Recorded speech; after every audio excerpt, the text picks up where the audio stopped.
Welcome back. Welcome back. Welcome back. Welcome back.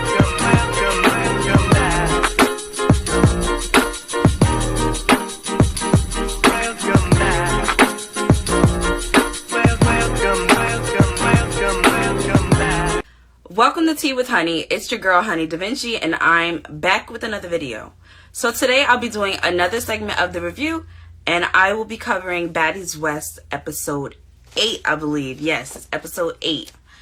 So the episode starts right where it left off. So we saw on the last episode that it ended with Stunna Girl and Razor getting into an altercation on the PJ, the private jet.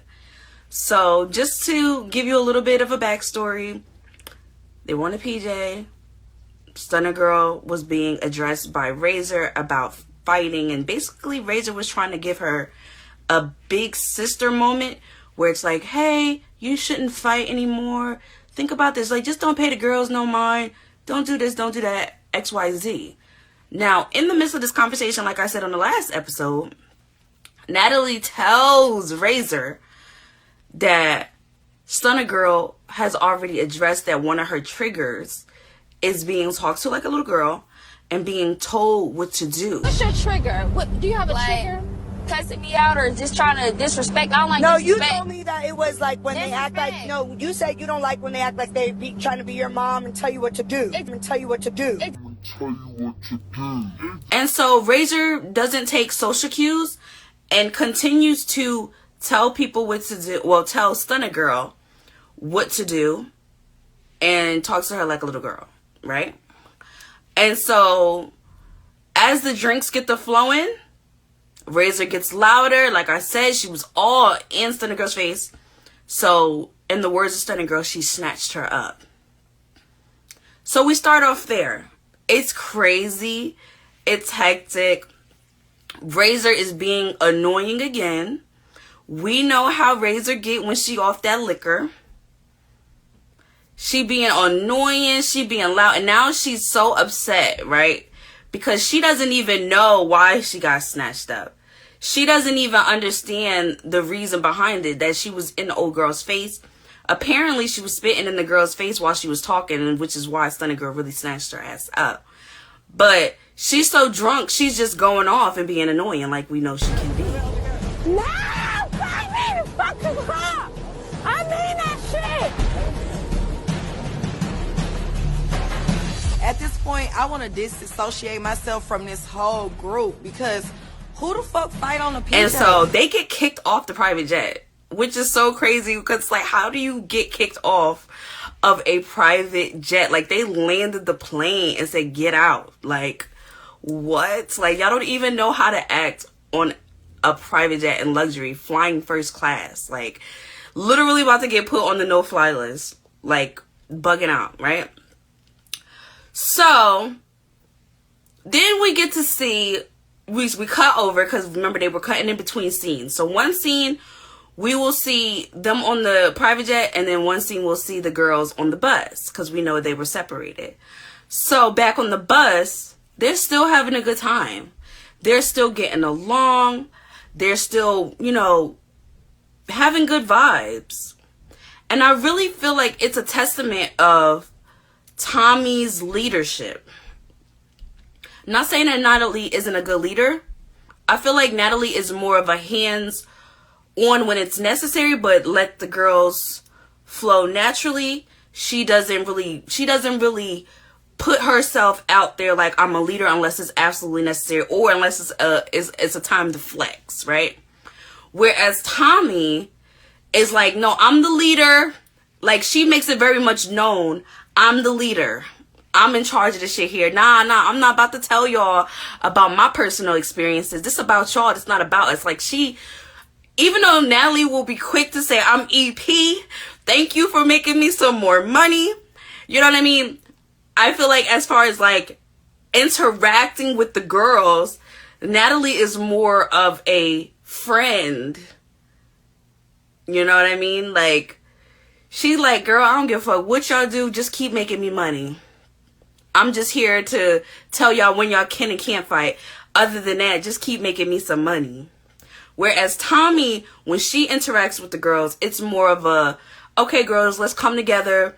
Nah, y'all focus on y'all. I just want y'all to shine. I'm just here as the producer. I'm not really here to be a baddie. And so I saw that the dynamics were different, and I like how the girls opened up and talked about their personal lives. And so Rollie broke down how when she was growing up, she had to raise her siblings.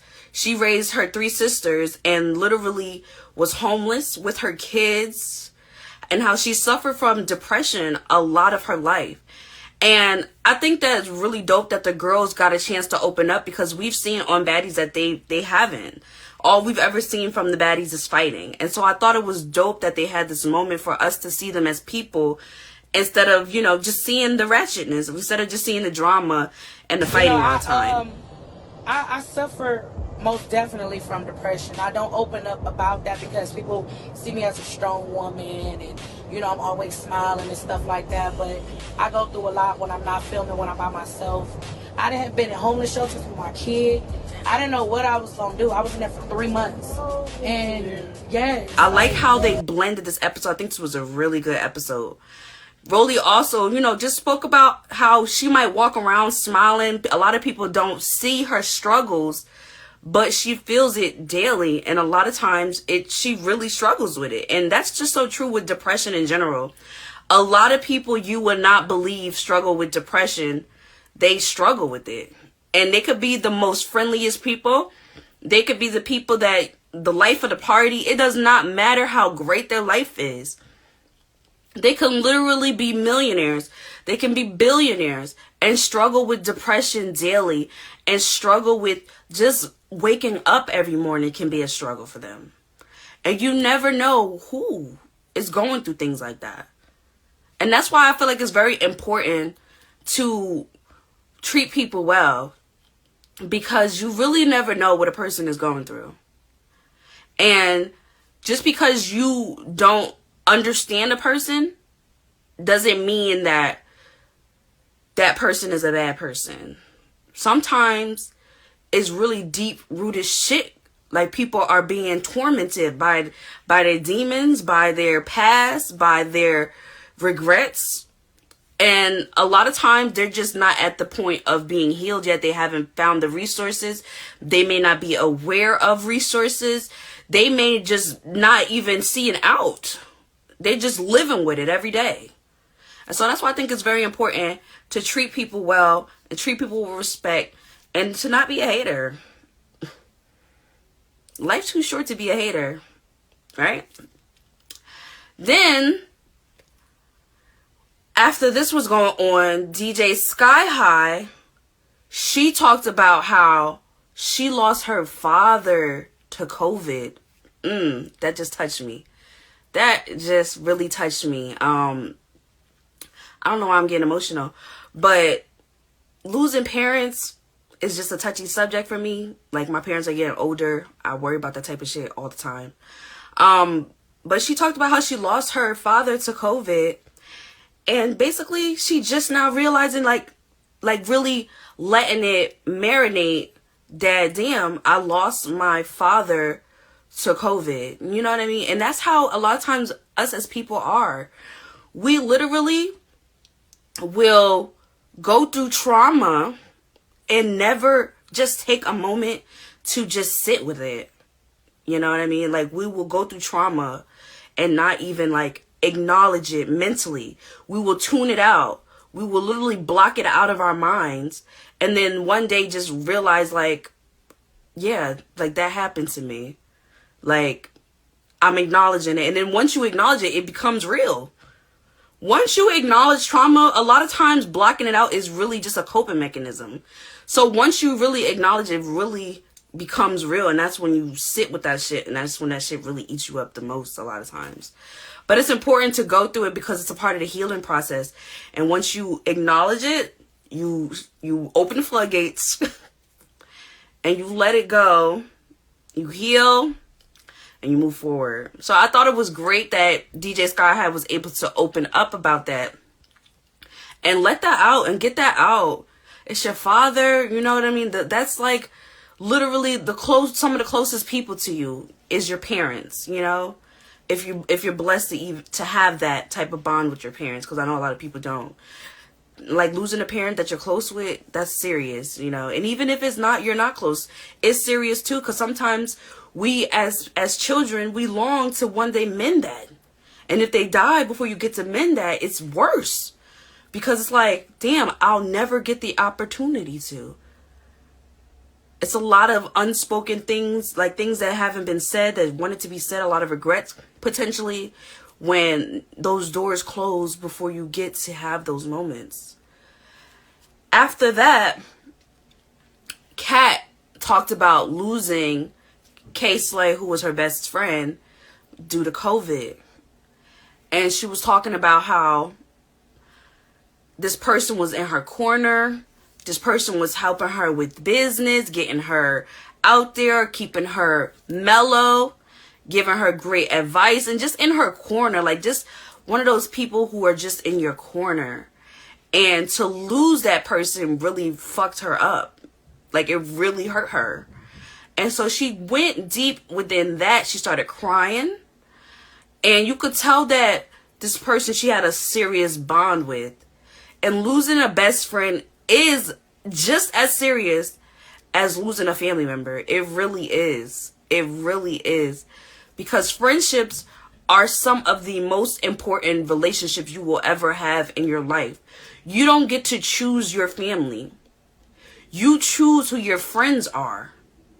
So that's another level of a bond that you have with someone when y'all are not even blood and y'all connect so deep that y'all rock so hard that it's like y'all are blood.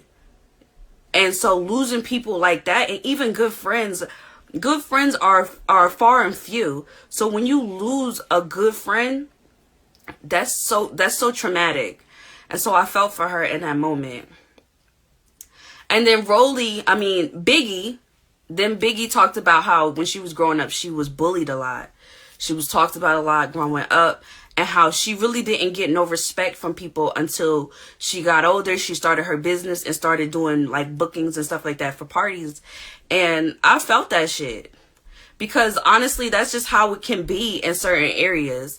A lot of times when you're coming up in the world, like people don't respect you. People don't show you no love, no support, or none of that shit. They treat you like you ain't shit.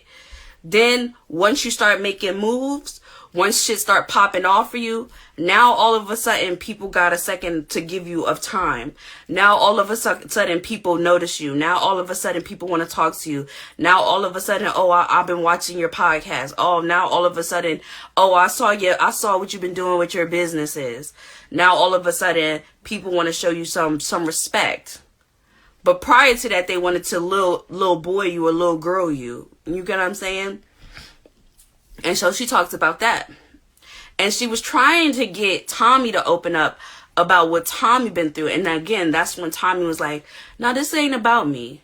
Like, I'm on the show just to be a producer. I'm not a baddie. I'm a producer.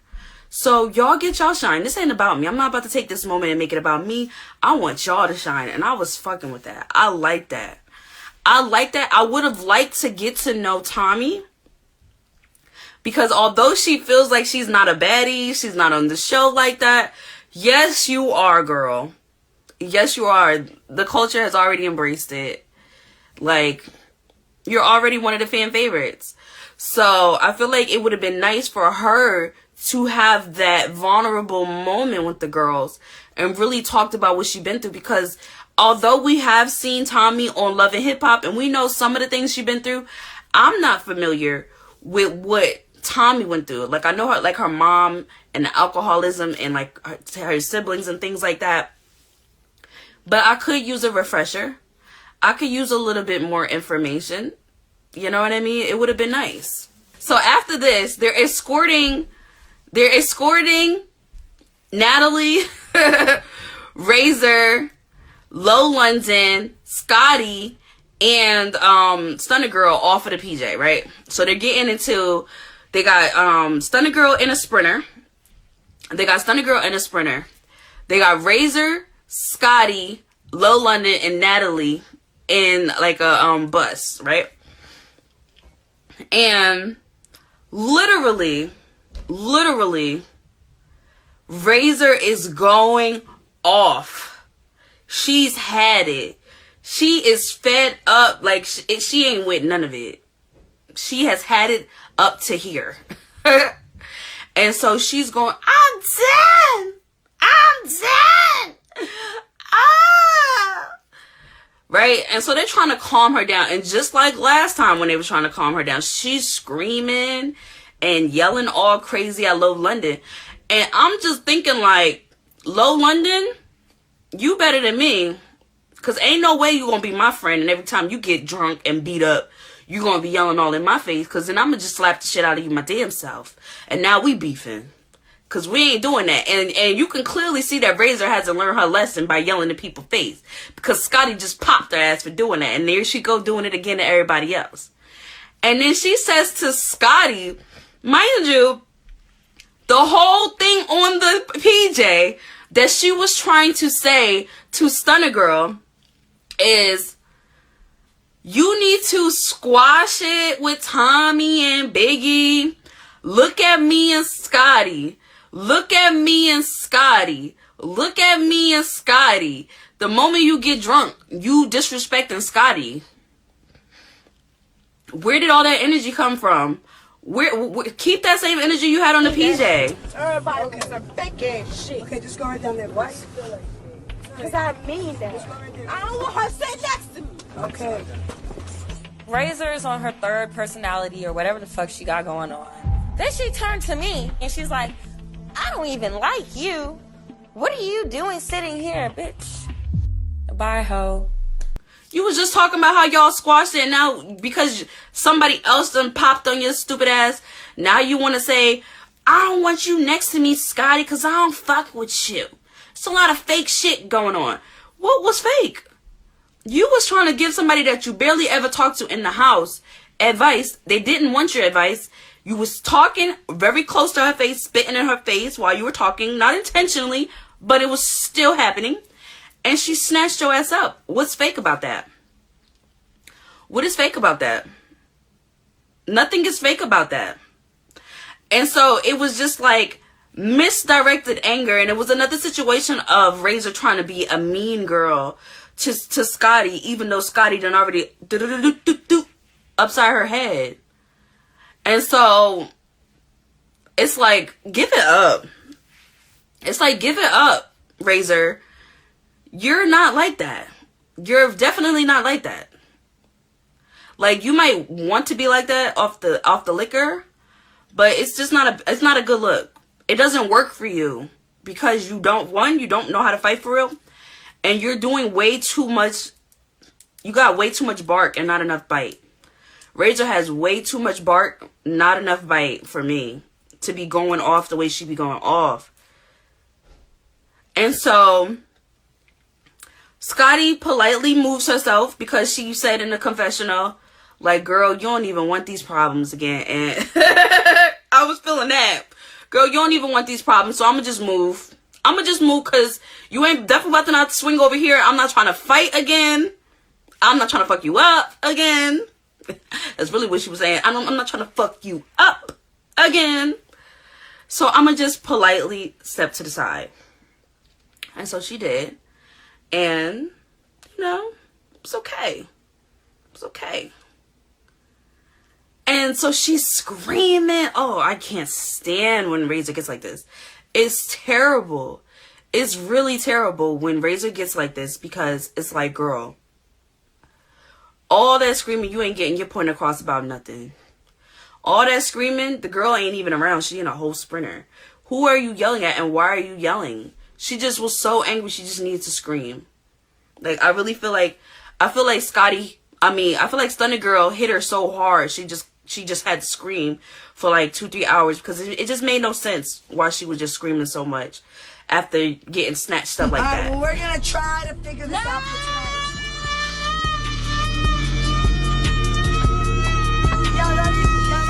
Anyways, so the girls get to Phoenix and they're at the mansion. The mansion is nice. It looks better than the mansion that they had in Vegas. And literally, Natalie's fed up.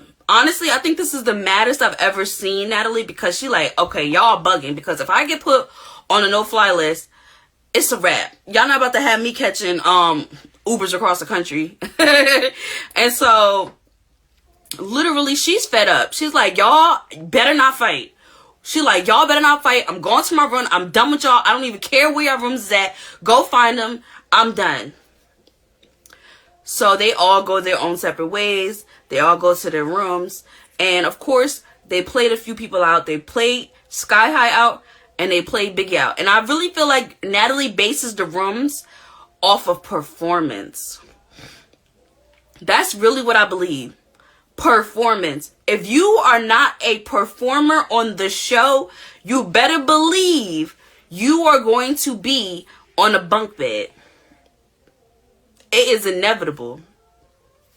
Natalie strategically does this. I feel like it's just like on these reality shows where the closest person sitting to the host at the reunion is usually the biggest personality on the show, the fan favorite. I feel like that's the way they measure that. So Natalie always gets her big, giant, damn near house inside the house on a separate quarter of the house. And then Tommie gets her own house sometimes, and then she gets her nice rooms and things like that. And then, chrisean will usually get her own area of the house, probably like her own little separate house. And then, all the girls who are performing and fighting and keeping the fans entertained are getting the luxury or the comfortability, the rooms that are more comfortable. And then people like Biggie and Sky High, who are not as popular or not so much of a fan favorite yet, y'all get the bunk beds. Like, they're a little girl in them.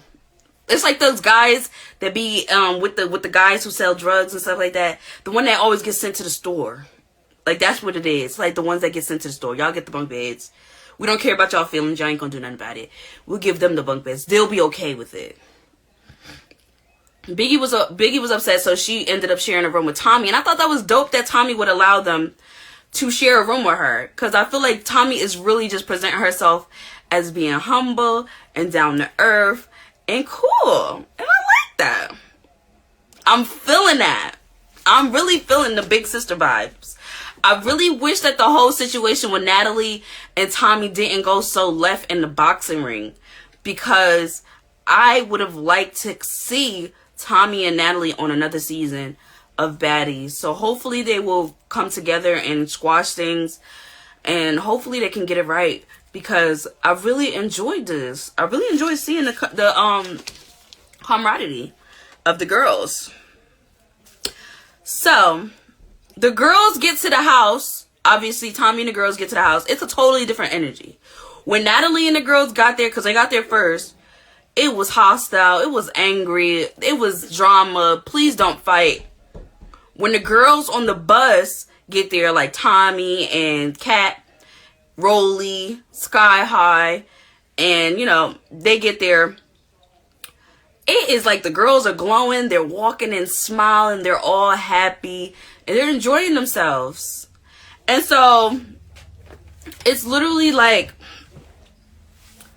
a different world. They have fun on their ride. They enjoyed themselves the entire time. There was no drama. Everything was copacetic. Everything was copacetic. And so you see the different dynamic of the build-ups, which was good, because we got two separate things. And I think that we should do that more often, because it gives us a little bit of this, a little bit of that. It gives us a little bit of texture, a little bit of surface level bullshit. And it gives us, it feeds us a little bit of everything. So, the next morning comes, all the girls, they go to bed, and the next morning comes, and, all the girls were separated, so everyone's filling each other in on what happened, which I thought was brilliantly put together as a show, as entertainment. I felt like that was brilliant, because since they separated Cat from Stunna Girl, Stunna Girl can't say to Cat, you was there, you already know. She will talk to Cat about what happened. Because we see these situations where Cat's right there and Cat's trying to get her to talk about, so what happened? And Stunna Girl just like, girl, you know what happened, you was there. And so I feel like it was brilliant. So Cat and Stunna Girl finally meet back up after being separated. Okay. So, anyways, Cat is feeling Stunna Girl in on all the fun they had on the bus, how dope it was, how great it was. And then Stunna Girl is feeling Cat in about everything that happened on the PJ. And she's like, girl, it's no way that y'all got into a fight on the PJ. Like, how does that even happen? And she like explained to her, and then Cat co-signed Stunna Girl's bullshit. And so right then and there, I honestly felt like Cat was not necessarily being a good friend, because I feel like as a good friend, you're going to tell your friend when they are wrong. You're going to tell your friend, like, when they're doing too much, you're going to tell your friend, all right, girl, you know damn well you shouldn't have been fighting on no private jet. What if you would have got put on the no-fly list? That means that you're not going to be able to go here, there, all around the world with your music, with your career like that. You're going to have to take buses, trains, and things like that. Like, you fucking up your bag. You can't do that. You don't want to put yourself in situations like that's what a real friend would have said to Stunna Girl.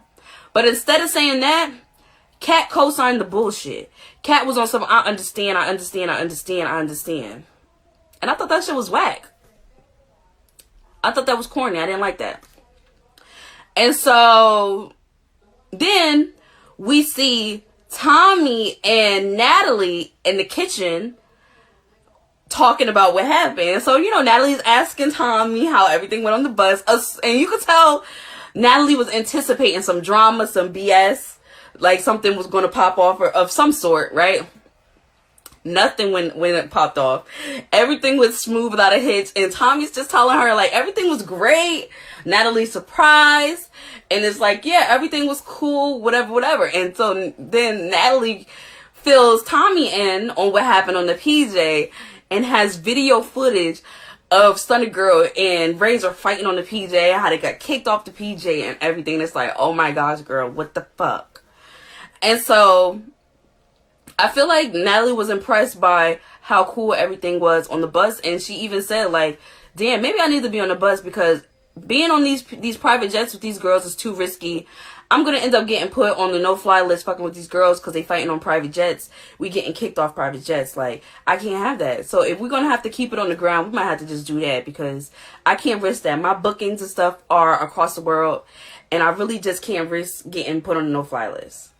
And so after that, we see Rollie, Biggie, and a few of the other girls, and they're talking about what happened on the bus, and then they're talking about what happened on the PJ as well, and how Razor changes into, that's true, but sometimes it's funny. Yeah, it is funny. It is funny, but if they get kicked, put on the no-fly list, they ain't gonna make no real money. You know what I mean? Because if you could do a booking in one area and just cop a 2-hour flight to another area, boom, you getting all these different bags, you making all these different moves. But if you get put on a no-fly list, that's hours of traveling that you would have to take, or that you could just take a 2-hour flight to get to that bag. You know what I mean? Right, yeah, you feel me? And so Rollie was talking to the girls about how Razor changes into a completely different person when she's drunk, which is so true. And I feel like I really noticed it on this episode because when Razor is sober and they were sitting down with Razor talking to her about her behavior, she was so calm and soft-spoken and literally like a different person. She was calm. She was cool. She was well-mannered. She was able to articulate to Scotty, because Scotty let her know, like, girl, when you got drunk, you told me that you wasn't fucking with me when you got drunk. And I don't know where that energy came from because I thought we squashed everything. And Rachel's like, you know what? You're right. that was definitely the liquor talking, because I don't have no beef with you. So I was wrong for that. And I feel like Razor definitely needs to hold off the liquor, because she really is a totally different person. Like, when I tell you, she is one of those annoying people who gets drunk and starts yelling. Like, one of those people that you really can't even go out with, because they will be wilding out in the backseat of the car, going off about some bullshit that nobody even cares about. And so, yeah, I feel like they were 100% right talking about how Razor needs to lay off the liquor and things like that. So the last scene we see with the girls was Natalie bringing... What was she drinking? I don't know what she was drinking. I have no idea what she was drinking. All I know is, I think it was Casamigos. Honestly, I think that's what they said she was drinking. But she started wilding and started screaming and yelling. She's bugging out. But the last scene we see with the girls is all the girls are in the living room, all of them. And Natalie has stacks of money, $20K, to give to the girls for their performance in Vegas. Now, Tommie was immediately offended by it. Like, girl, I get paid way more than that by myself. I'm going to split $20,000 between 11 girls? That's unheard of. And even Biggie, who's like, they treat her like the little brother, the little sister of the group, was like, I get paid more than 20 bands by myself. Like, that's chump change. You mean to tell me we performed in Vegas and all we got is $20,000 to split between all of us? That's embarrassing. And so all the girls were complaining about the money and how we're going to split it. Right. And so Natalie's like, you know, so then that's when Rollie's like, well, I feel like the performers should get paid more because we perform. Like Rollie, Chrisean, Stunna Girl, and Tommie, they should get paid more because they perform. They put on a show for the audience, while the other girls were just basically there. Like, they were shaking their asses and dancing and stuff like that, but they didn't perform. And then Lolondon's like, nah, I'm not trying to hear that, because I get paid bookings just to be there at regular clubs. And so we're the baddies. We all should get paid the same amount. That's when Tommie turned the fuck up. Tommie's like, hell no. I'm a producer. I perform. I'm not a baddie. I am a special guest. I should be getting paid more than you. She tried to get her to hear what she was saying.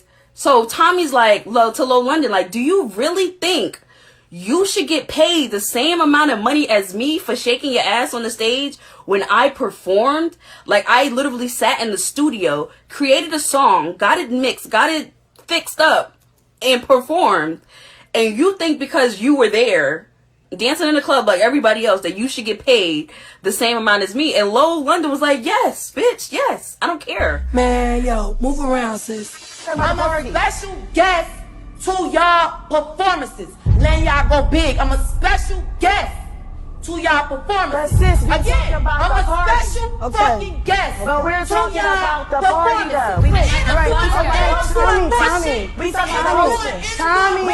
And so yeah, Tommie got up. She was wild and she was about to pop the fuck off. She took her shoes off and everything. Like, I am a special guest and I'm a producer. Like, she was going off. And then, of course, like, before shit got real crazy, that's when they hit us with the next time on Baddies West. So I'm excited to see the next episode and to see what really happens. Right, you agree? I agree too. I feel like that makes sense to me. Why should you get paid the same amount as Tommie, Rollie, Chrisean, and Stunna Girl? First of all, their songs were fire. They literally carried that entire scene. Just Rollie and Chrisean and Stunna Girl by themselves carried that entire scene. Like, yeah, Lolondon, she performed too, but she wasn't supposed to perform. She just snatched the microphone and performed. Like, no, your song wasn't even finished. It wasn't mixed. It wasn't anything. And so it was like, you weren't supposed to perform in the first place. Like, you're just hopping on the stage doing stuff you're not supposed to be doing. And so, like, no, that's not right.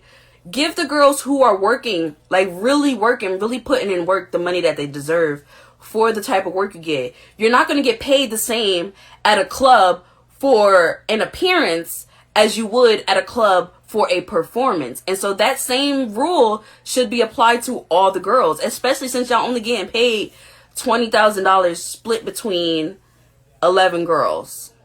And so that's just my opinion. Thank you so much for y'all commenting and stuff like that. I really love that. I appreciate y'all tuning in. Hearts, hearts, hearts.